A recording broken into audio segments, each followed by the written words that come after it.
Have you noticed that the amount of sexual abuse on kids nowadays is alarming? Or is it just me?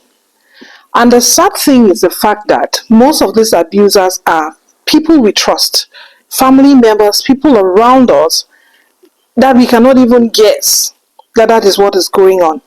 And sometimes we are very ignorant about the clues that these kids try to give because they cannot open up and tell us what is going on because they have possibly been threatened, and we keep letting the kids go through that because we don't even know what is going on. Now, these are 5 tips I think that every parent should pay attention to. This will possibly help the kids either to prevent more abuses or to be able to open up if something like that is already going on. Number 1, learn to discipline your kids thoughtfully. I say again, discipline your kids thoughtfully. Don't discipline your kids when you're angry. Don't discipline them out of anger. But calm down and discipline them in a thoughtful way so that the kids understand why they are being disciplined. This is because if you make it a habit of always disciplining the kids out of anger, it will make it hard for them to talk to you when something is going on because they are not sure of your reaction. They are afraid you're going to flare up. They are just not sure of how you're going to take it. But when you discipline kids calmly and thoughtfully, they understand exactly why they are being disciplined and they learn the lesson. Number 2, learn to celebrate the little wins of your kids. This helps to build their self-confidence. This helps to make them comfortable around you. This helps to make them trust you. This helps to make them understand that they can talk to you about just anything because you will celebrate them or you will appreciate them and you will be understanding with them. Number 3, teach your kids their rights. This is the trick.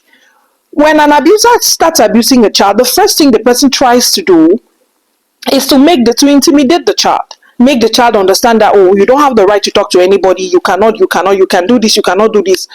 And then, automatically, the kids know they don't have the right to do anything. But if you have been teaching your kids to know their rights and to stand by it, it's not going to be that easy to intimidate them.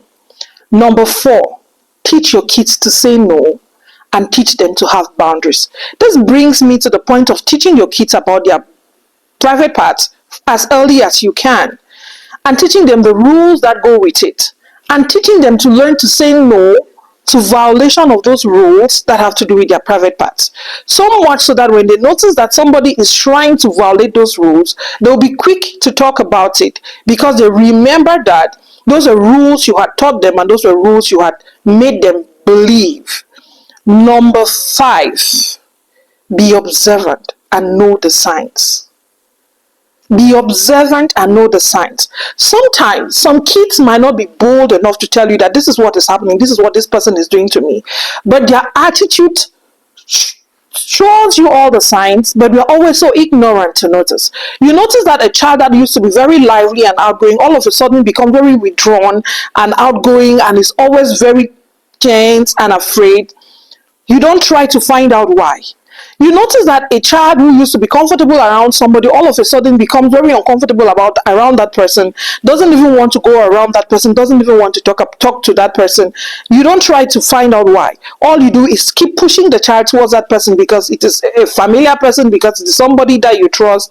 Sometimes it could be a driver. A child is insisting that, oh, I don't want to ride with the driver today, and you keep pushing it. You don't try to find out what is going on.